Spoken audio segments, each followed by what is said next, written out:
Hello students, क्या हाल चाल है। एक बार फिर से आप लोग का गुडविल एडुकेयर के ऑनलाइन प्लेटफॉर्म पे स्वागत करता हूं। कैसे बच्चे, कैसा चल रहा है आप लोग का पढ़ाई लिखाई? अच्छा चल रहा है? क्या डिसोल्यूशन ऑफ पार्टनरशिप फर्म के अब क्वेश्चन बन जा रहे हैं? गुड, अगर बन जा रहा है तो बहुत सुंदर कि आपने मेहनत किया और क्वेश्चन बन जा रहा है।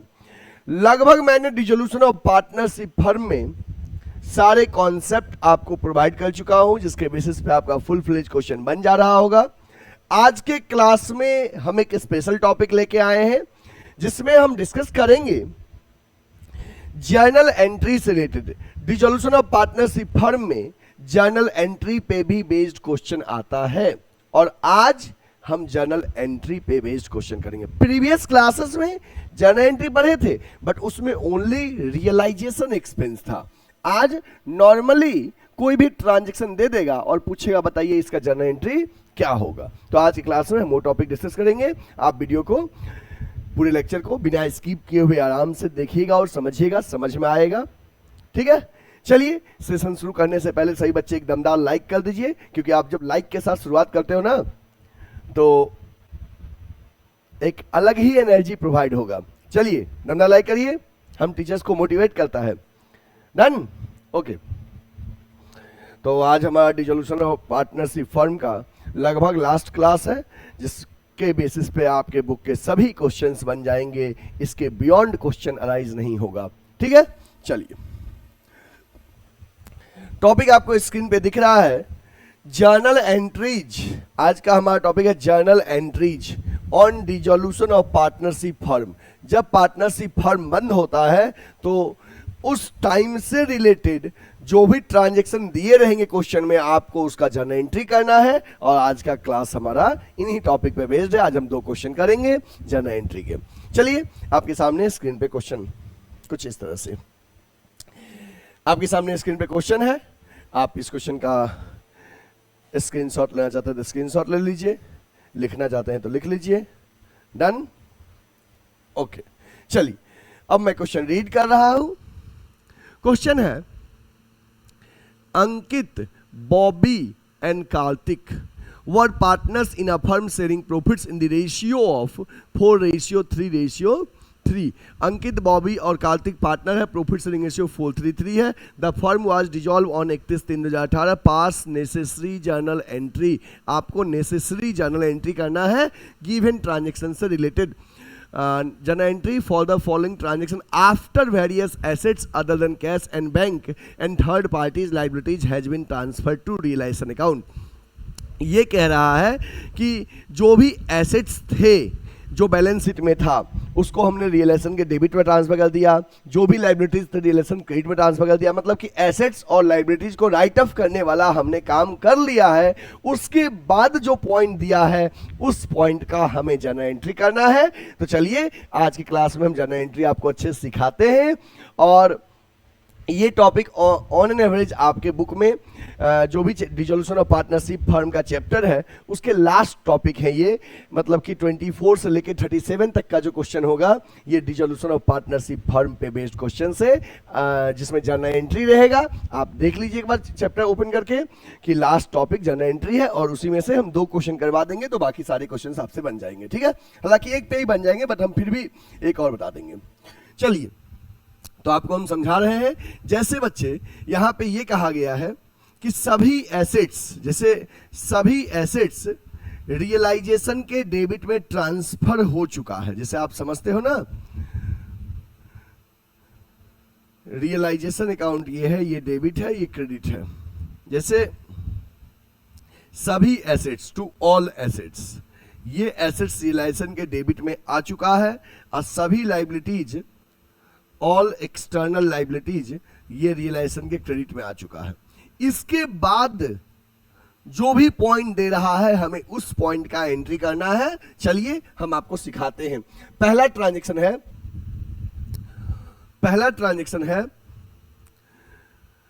The firm had stock of 80,000। The firm had stock of 80,000। Firm के पास स्टॉक 80,000 का है। अंकित took over 50% stock at a discount of 20%। अंकित ने इस 80,000 के स्टॉक में से 50% स्टॉक 20% के डिस्काउंट पे लिया, while remaining stock was sold at a profit of 30% on cost. Remaining stock profit पे बेचे हैं, कॉस्ट मतलब कि 30% के प्रॉफिट में बेचे हैं। तो हमें इस ट्रांजैक्शन का एंट्री करना है, इस ट्रांजैक्शन का, ठीक है ना। चलिए हम आपको बता रहे हैं इस ट्रांजैक्शन का एंट्री क्या होगा। सबसे पहले समझिएगा कि हमारे पास स्टॉक कितने का है। हमारे पास स्टॉक है 80,000 का, है ना, ठीक। इसका 80,000 का 50% स्टॉक अंकित लिया है, इसका 50% कर दीजिए। इसका 50% कितना हो गया, 40,000। ये 50% स्टॉक अंकित ने 20% के डिस्काउंट में लिया, लेस 20% डिस्काउंट, तो 40,000 का 20% हो गया 8,000। तो अंकित कितने में ले रहा है, 32,000 में ले रहा है, ठीक है। मतलब कि 80,000 का स्टॉक था, इसका 50% स्टॉक, तो 50% 80,000 का निकाले तो है 40,000। ये 40,000 जो आया इस फिगर से 20% कम में, 20% कम में अंकित ले रहा है। तो 40,000 का 20% हो गया 8,000, मतलब कितने में ले रहा है अंकित, 32,000 में। कितने में ले रहा है, 32,000 में अंकित ले रहा है, ठीक है। रिमेनिंग, तो इधर जब 50% वो ले लिया तो इधर बचा हुआ 50% ये अंकित ले रहा है, ठीक ना। और रिमेनिंग जो बचा 50% 40,000 का, ये स्टॉक 30% ज्यादा में बेचा गया, 30% प्रॉफिट में बेचा गया है, 30% के। तो 40,000 का 30% हो गया 12,000, मतलब कितने में बेचा गया है, 52,000 में, ठीक है। यहां पे दो पार्ट में क्वेश्चन है कि जो भी हमारे पास स्टॉक था 80,000 का, उसका 50% stock, this one is 50%, taken by a partner Ankit at a discount of 20%। अंकित ने 20% के डिस्काउंट में लिया, तो जो 50% 40,000 हुआ, उसका 20% कितना हो गया, 8,000। 8,000 के डिस्काउंट में अंकित ने 32 में लिया है, ठीक है। तो जब कोई पार्टनर एसेट्स लेता है तो क्या करते हो, जब कोई पार्टनर एसेट लेता है तो रियलाइजेशन अकाउंट के क्रेडिट में लिखते हैं उस पार्टनर का नाम, बाय अंकित। हम थोड़ा सा इसको थोड़ा बड़ा बना देते हैं ताकि आपको समझ में आ जाए।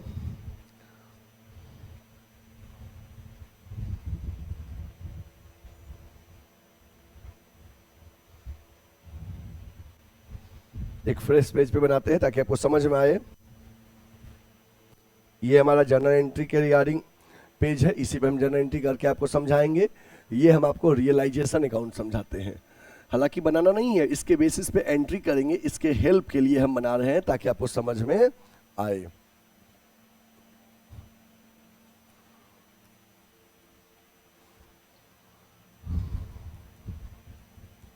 ठीक है, चलिए देखिए क्या कहा गया है कि जो भी स्टॉक था हमारे पास 80,000 का स्टॉक, इसका 50% स्टॉक अंकित ने 20% के डिस्काउंट में लिया, मतलब 32 में अंकित लिया, ठीक है। रिमेनिंग स्टॉक हम, रिमेनिंग जो बचा 40,000, वो 30% के प्रॉफिट, 40,000 के 30% मतलब 12,000 के प्रॉफिट 52 में बेचे हैं।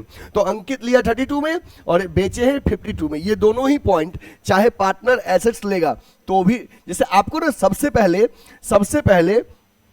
सभी एसेट्स टू ऑल एसेट्स, ये एसेट्स रिलेशन में ट्रांसफर हो चुका है। सबसे पहले सभी लाइबिलिटीज ट्रांसफर हो चुका है, ऑल लाइबिलिटीज, सभी लाइबिलिटीज रिलेशन ट्रांसफर हो चुका है। जैसे क्वेश्चन के शुरुआत में बोला गया था ना कि यहां पे देखिए कि आप for the following transaction after various assets other than cash and bank third party liabilities has been transferred to relation account। Relation में सभी एसेट्स कैश बैंक को छोड़ के और थर्ड पार्टी लाइबिलिटीज ट्रांसफर हो चुका है। और तो उस पॉइंट का एंट्री नहीं करना है, उसके बाद के जो पॉइंट है इसका एंट्री करना है। तो हमें इस पॉइंट का एंट्री नहीं करना है, ये ट्रांसफर के बाद जो बोल रहा है उसका एंट्री करना है। तो अब अंकित नाम के पार्टनर ने स्टॉक लिया, तो अंकित जब स्टॉक लिया उस पॉइंट का एंट्री करिए, बाय अंकित कैपिटल, है ना। स्टॉक कितने में लिया है, 32 में, और रिमेनिंग स्टॉक आपने बेचा है, तो पैसा आया है बाय बैंक, कितने में बेचे हैं? 52 में। अब आपको पता है ना कि चाहे असेट्स पार्टनर ले, चाहे सेल करेंगे, असेट्स रियलाइज हो चाहे पार्टनर ले, रियलाइजेशन के क्रेडिट में लिखते हैं वो पॉइंट, ठीक है ना। तो अंकित लिया तो भी रिलेशन क्रेडिट में, सेल हुआ तो भी रिलेशन क्रेडिट में। अब बताइए बच्चे, इस पॉइंट का आपको जर्नल एंट्री करना है, बताओ क्या करोगे? जो चीज क्रेडिट में लिखा है, जैसे ये दोनों क्रेडिट में लिखा है ना, तो जर्नल में क्या कर दोगे? जो क्रेडिट में लिखा है जर्नल में वो चीज डेबिट, और ये रिलेशन अकाउंट क्रेडिट हो जाएगा ना। चलिए एंट्री करिए पहले वाले का, पहले पॉइंट का एंट्री करिए। फॉर्मेट ड्रॉ करिएगा, हम बिना फॉर्मेट के कर रहे हैं, ठीक ना। आप एंट्री करिए, Ankit capital account debit, bank account debit to realisation account, Ankit capital हो जाएगा बच्चे 32,000 से, बैंक में आया 52,000 और दोनों ऐड करके यहाँ पे 84,000। यहाँ पे नरेशन लिख दीजिएगा, assets taken by partner and remaining assets realise into cash, ठीक है। ओके, पहला पॉइंट हो गया। अब पहला पॉइंट हो गया तो इसको क्लीन कर देते हैं, आपको समझ में आ गया है।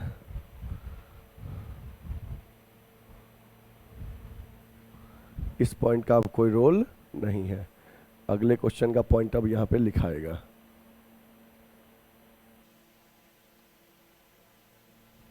चलिए,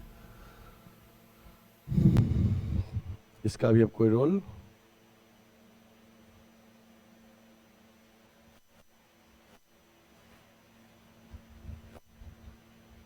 नेक्स्ट क्वेश्चन, नेक्स्ट पॉइंट है second point. A liability under a suit for damages included in creditor was settled at 32,000 as against only 13,000 provided in the books. Total creditor 50 share है। ध्यान दीजिएगा, टोटल क्रेडिटर मेरे पास जो है, total creditors ये है 50,000 का, बुक्स ऑफ अकाउंट में, बैलेंस शीट में। Liability under a suit for damage included in creditor was settled at 32,000 as against 13,000 only। मतलब कि जो टोटल क्रेडिटर 50,000 का है, इसी में एक क्रेडिटर था 13,000 का। कितने का था? 13,000 का। तो दूसरा कितने का रहा होगा? 37,000 का। ये जो 13,000 क्रेडिटर था डैमेजेस के लिए, किसके लिए? डैमेजेस के लिए 13,000 का। इस 13,000 क्रेडिटर को मुझे देना पड़ गया 32,000। समझ में आया? और इसके बारे में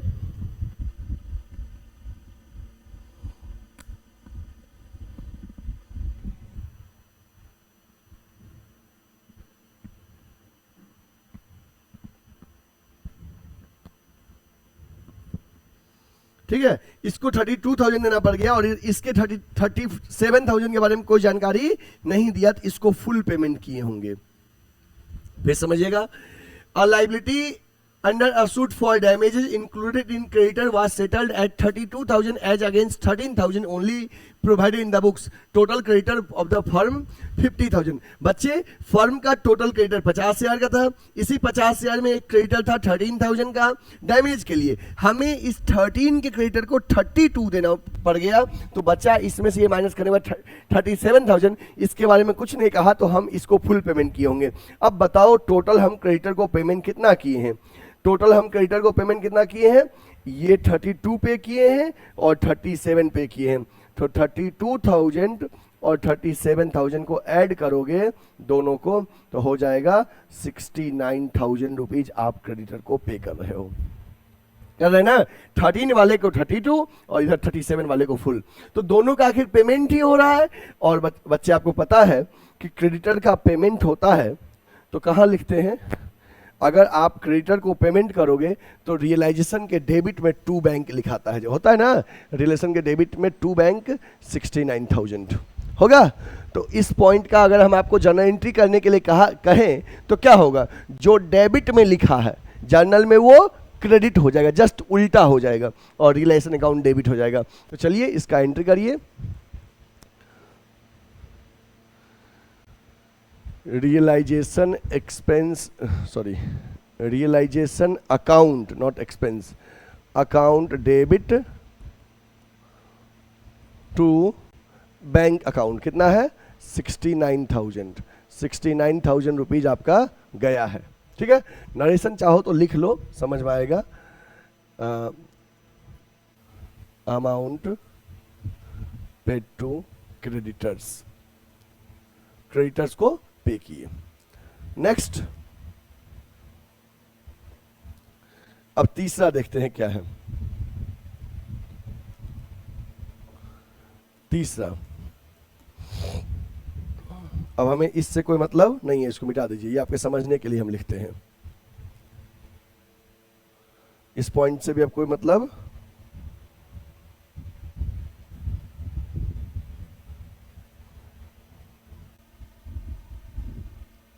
नेक्स्ट देखते हैं क्या कह रहा है।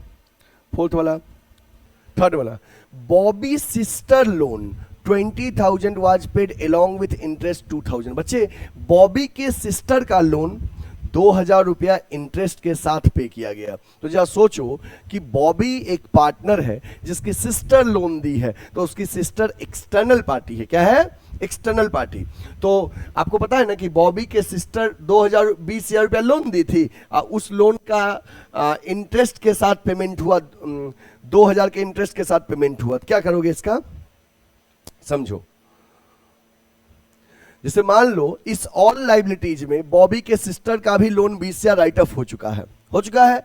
अब आप उसकी सिस्टर को कुल मिला के जितना पैसा भी दोगे वो रियलाइजेशन के डेबिट में लिखाएगा टू बैंक। 20,000 प्रिंसिपल अमाउंट है, 2,000 इंटरेस्ट 22,000, बस ये अमाउंट कर एंट्री करोगे तो जनरल एंट्री हो जाएगा। यहाँ पे बैंक डेबिट है, जनरल में बैंक क्रेडिट और रियलाइजेशन अकाउंट डेबिट। तो एंट्री करिए, realisation account debit to bank account 22,000।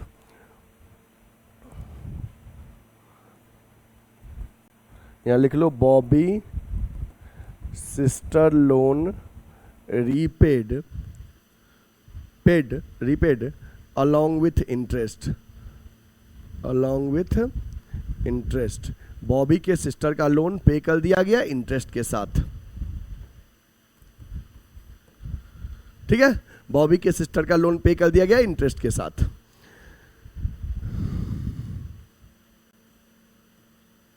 Okay, next क्या है? नेक्स्ट है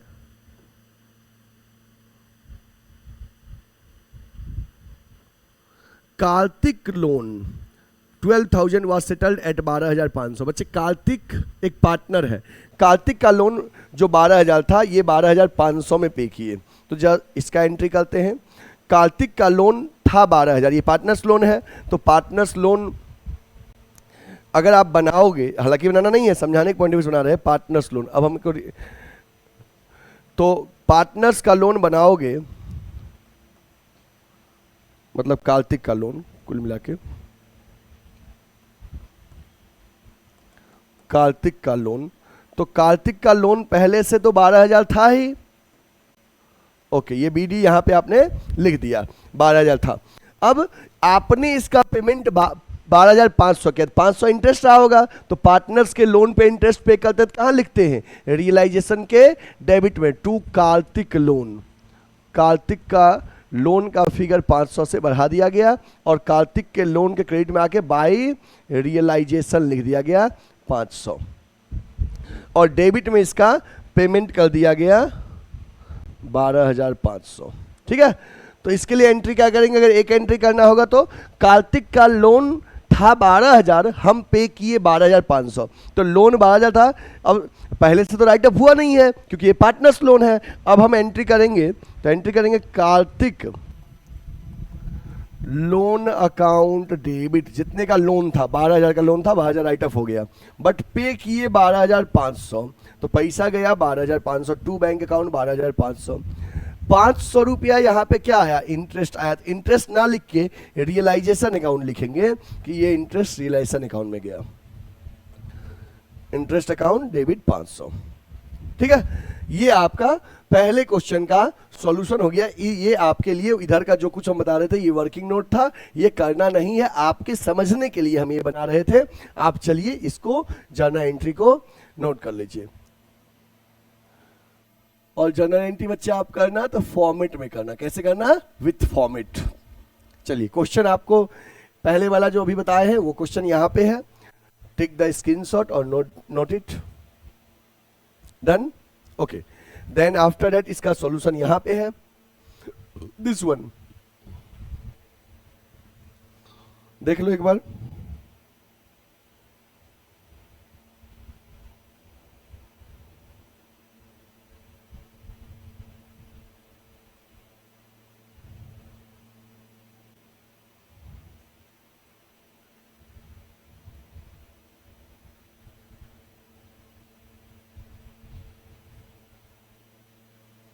ठीक है, यहां भी चाहो नरेशन लिख लो।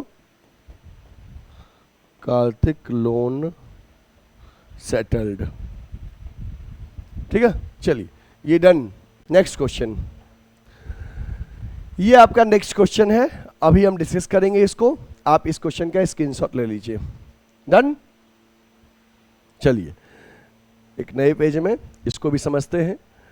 इधर हम वर्किंग नोट करेंगे रियलाइजेशन अकाउंट बना के आपको समझाने के लिए। रियलाइजेशन अकाउंट इधर बनाएंगे आपके समझने के लिए।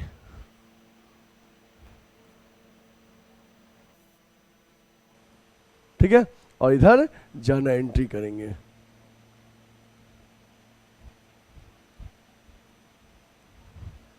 ठीक है, इधर रियलाइजेशन बनाएंगे, इधर जर्नल एंट्री करेंगे। चलिए देखते हैं।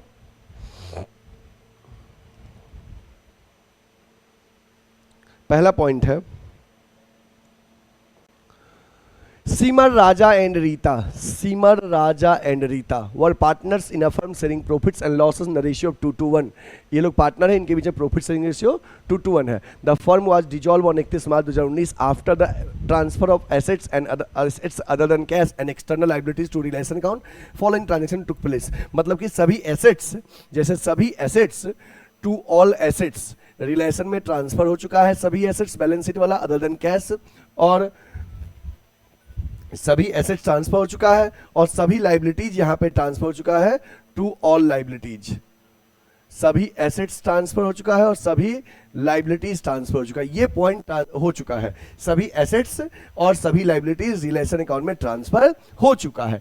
इसके बाद का हमें एंट्री करना है, तो इसके बाद के पॉइंट जैसे जैसे दिया रहेगा उसका देखते क्या एंट्री होगा।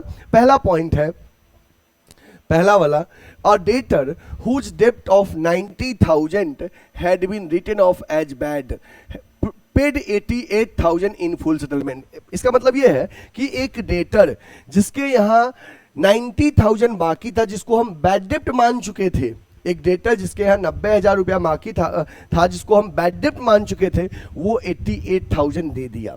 तो जब भी फर्म बंद होते वक्त पैसा आएगा तो बच्चे वो पॉइंट कहाँ लिखाता है? रियलाइजेशन अकाउंट के क्रेडिट में लिखाएगा पैसा आएगा, तो बाई बैंक जितना आया, कितना आया? 88,000। कितना आया? 88,000। अब अगर हम आपसे इस पॉइंट का पर्टिकुलरली जर्नल एंट्री पूछे तो क्या कहोगे कि सर यहाँ पे बैंक क्रेडिट में लिखा है, जर्नल में क्या हो जाएगा? बैंक डेबिट, और ये अकाउंट रियलाइजेशन क्रेडिट होगा ना। चलिए लिखिए पहला एंट्री,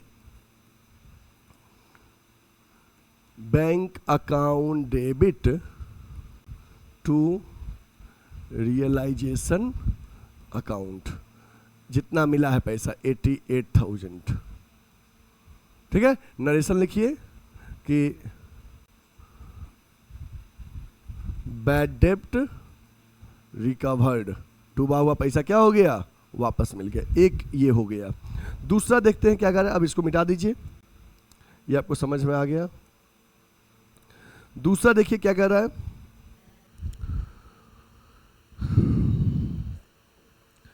दूसरा पॉइंट है, a creditor to whom 1,21,000 were due to be paid excepted stock of 71,000 and balance was paid to them by a cheque. बच्चे एक क्रेडिटर था, समझिएगा, ये समझिएगा, एक क्रेडिटर था, ये वर्किंग नोट कर रहे हैं, जिसके यहाँ 1,21,000 रुपया बाकी था। उसने क्या किया, उसने हमसे 71,000 का स्टॉक ले लिया।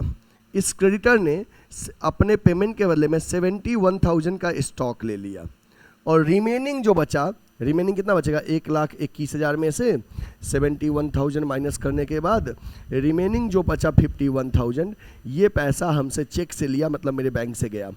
ठीक है, क्रेडिटर था 1,21,000 का, इसने हमें 71,000 का स्टॉक ले लिया अपने पेमेंट के बदले में, और रिमेनिंग इस 1,21 में से 71 माइनस करने के बाद जो 51,000 बचा, ये हमसे पैसा बैंक में लिया। पूछ रहा है इसका जर्नल एंट्री क्या होगा। तो बच्चे कभी भी क्रेडिटर अपने फुल पेमेंट या पार्ट पेमेंट के बदले में जब एसेट्स लेता है, एसेट्स टेकन बाय क्रेडिटर जब हो, इधर फुल पेमेंट के बदले में और पार्ट पेमेंट के बदले में, उस पॉइंट का जर्नल एंट्री नहीं होता है। यहाँ पे क्रेडिटर जो एसेट्स लिया है तो इसका एंट्री नहीं होगा, इस पॉइंट को रिकॉर्ड ही नहीं करते हैं। तो हम जो क्रेडिटर को 51,000 दे रहे हैं, इसका एंट्री होगा, इसका एंट्री होगा। तो क्या एंट्री होगा, रिलेशन के डेबिट में, किसी को पेमेंट करेंगे तो रिलेशन के डेबिट में टू बैंक लिखेंगे। कितना पे कर रहे हैं हम, 50,000 पे कर रहे हैं ना, कर रहे हैं ना जी। जैसे टोटल क्रेडिटर 1,21,000 था, इसमें से हम 71,000 का स्टॉक दे दिए, तो जितना का स्टॉक दे दिए इसका एंट्री होगा नहीं, रिमेनिंग जो हम पैसा दे रहे हैं उसका एंट्री होगा। तो अगर आपको इस पॉइंट का जर्नल एंट्री करने के लिए कहा जाए तो क्या करोगे बताओ। बैंक यहाँ पे डेबिट है, जनरल में बैंक क्या हो जाएगा, क्रेडिट, और रिलेशन अकाउंट डेबिट। तो एंट्री करिए, realisation account debit to bank account, कितना है 50,000। लिखिए,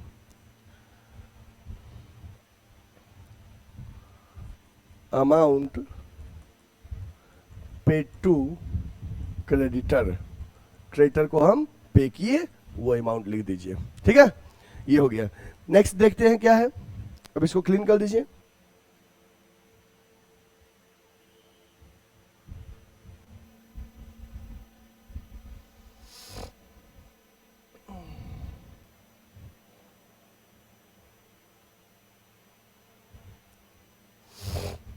नेक्स्ट है राजा, राजा एक पार्टनर है। Raja had given loan to the firm 18,000, Raja firm को लोन दिया 18,000। Was paid 17,000 in full settlement of his loan. Raja partner है तो पार्टनर लोन तो रिलेशन जाएगा नहीं, तो अलग से बना होगा। चलिए, राजा लोन दिया था 18,000 का, और राजा के लोन 18,000 के बदले में हम 17,000 दिए, और हिसाब क्लियर हो गया। अगर ज्यादा देते थे तो वो 1,000 या जितना भी ज्यादा देते थे वो रिलेशन को डेबिट में लिखते थे। कम दे रहे हो तो इसका मतलब फायदा हो रहा है, रिलेशन क्रेडिट में वो पॉइंट लिखेंगे। उस केस में जब हम पार्टनर्स को लोन कम पे करते हैं, लोन का अमाउंट सेटलमेंट के बदले में, तो लोन रिलेशन अकाउंट में जाता है। ठीक ना, तो समझिएगा इस केस में राजा का लोन, राजा का लोन का हम पेमेंट कर रहे हैं। राजा का लोन 18,000 था, तो यहां पे सबसे पहले आप लिखोगे राजा लोन्स अकाउंट डेबिट, जितने का था 18,000 का, पे कितना कर रहे हैं 17,000, टू बैंक अकाउंट जितना पे कर रहे हैं 17,000, और 1,000 हम कम पे किए तो हमें क्या हो गया फायदा, टू रियलाइजेशन अकाउंट 1,000। यहां लिख सकते हो राजा लोन सेटल्ड, राजा का लोन सेटल कर दिए। ठीक है, ये हो गया, ये आपका हो गया। इसको नोट कर लीजिए, एक और बचा हुआ इसमें।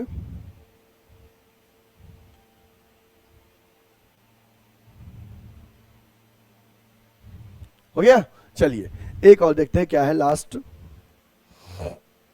लास्ट है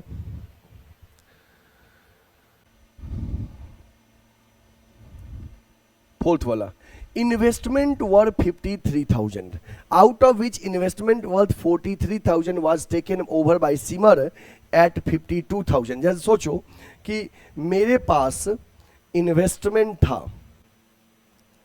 मेरे पास इन्वेस्टमेंट था 53,000 का, okay, out of which investment worth 43,000 was taken over by Simar a partner at 52,000, जिसमें से जो 43,000 का इन्वेस्टमेंट था, इसमें से 43,000 का वो इन्वेस्टमेंट सिमर नाम की एक पार्टनर ने 52,000 में ले ली, ओके।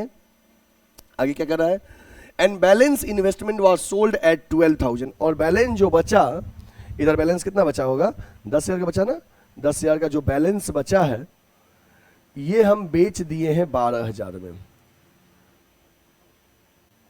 फिर समझिएगा बच्चे, इन्वेस्टमेंट मेरे पास था 53,000 का, इसमें से investment worth 43,000 was taken by Simar at 52,000, मतलब कि 53 के इन्वेस्टमेंट में से जो 43,000 का इन्वेस्टमेंट था उसको सिमर नाम के एक पार्टनर 52,000 में ली।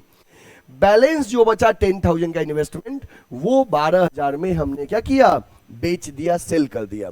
अब हम इस पॉइंट का जर्नल एंट्री देखते हैं क्या होगा। चलिए समझने की कोशिश करते हैं इस पॉइंट को। जैसे कोई सिमर ओवरऑल इन्वेस्टमेंट कितने में ले रही है, 52,000 में, तो कोई पार्टनर एसेट्स लेता है तो रिलेशन के क्रेडिट में लिखते हैं बाय सिमर कैपिटल, जितने में वो इन्वेस्टमेंट ले रही है 52,000 में। नेक्स्ट, रिमेनिंग हम जो बेच रहे हैं फाइनली वो लिखते हैं बाय बैंक, जितने में बिक रहा है 12,000, कितने का था वो सबसे कोई मतलब नहीं। सिमर इन्वेस्टमेंट फाइनली टेक की 52 में और रिमेनिंग इन्वेस्टमेंट सेल हुआ 12 में। अब अगर हमसे कोई पूछ देगा इस पॉइंट का जर्नल एंट्री क्या होगा जो रिलेशन क्रेडिट में है, तो बच्चे जो चीज क्रेडिट में है जर्नल में वो चीज डेबिट हो जाएगा, होगा ना। तो Simar capital debit, bank debit, uh to realisation. चलिए करिए entry.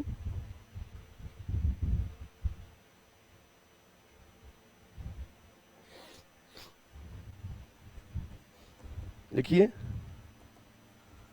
Simar capital account debit, bank account debit to realisation account. Simar कितने में ली है, 52,000 में, सेल हुआ है 12,000 में, दोनों ऐड करके 64,000। नरेशन चाहो तो लिख सकते हो कि investment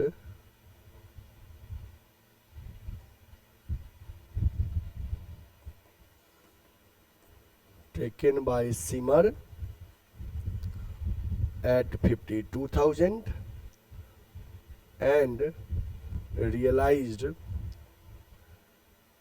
in cash at 12,000, cash में रियलाइज हुआ 12,000 का। ये आपका जर्नल एंट्री रहा, ये आपका जर्नल एंट्री रहा, आप इसको नोट कर लीजिए।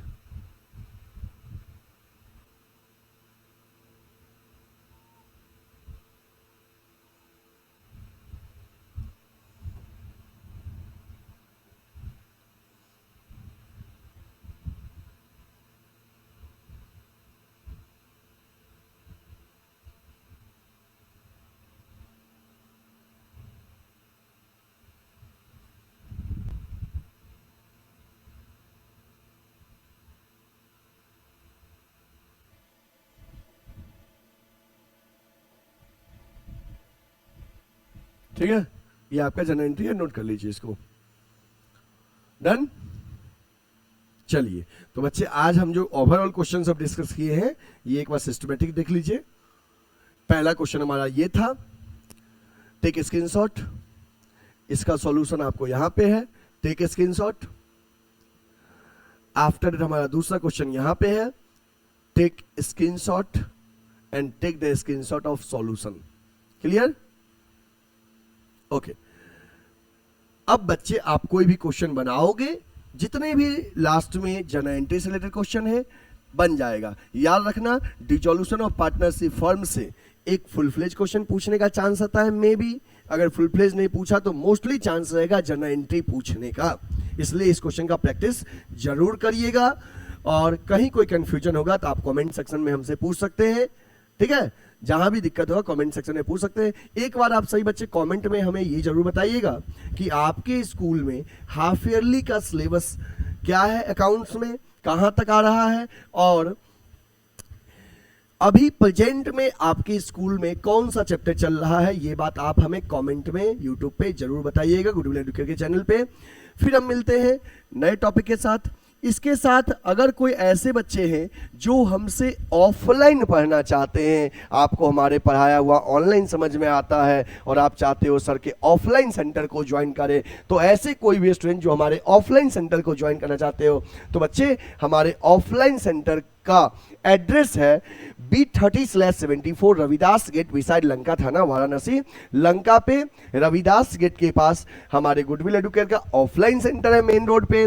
आप रविदास गेट आएंगे, लंका थाना है, वहां पे थाना के जस्ट बगल में मेन रोड पे गुडविल एडुकेटर का ऑफलाइन सेंटर है। आपको ज्वाइन करना अगर है तो आप स्क्रीन पे दिए हुए नंबर पे हमें कॉल या व्हाट्सएप कर लीजिए। हमारे ऑफलाइन सेंटर में 11th एंड 12th कॉमर्स का क्लासेस चलता है। इसके साथ साथ CUT का भी हम लोग प्रिपरेशन करवाते हैं, जो BHU, DU और AU के एंट्रेंस के लिए होता है। इसमें BCom और MCom एंट्रेंस का हम लोग प्रिपरेशन करवाते हैं। जिन बच्चे का एम BCom है, MCom है, उनके लिए प्रिपरेशन करवाते हैं। और BCom first second third year में रेगुलर क्लासेस हमारे यहाँ चलती है। जिन बच्चे को एडमिशन लेना है आप स्क्रीन पे दिए हुए नंबर पे कॉल या व्हाट्सएप कर लीजिए।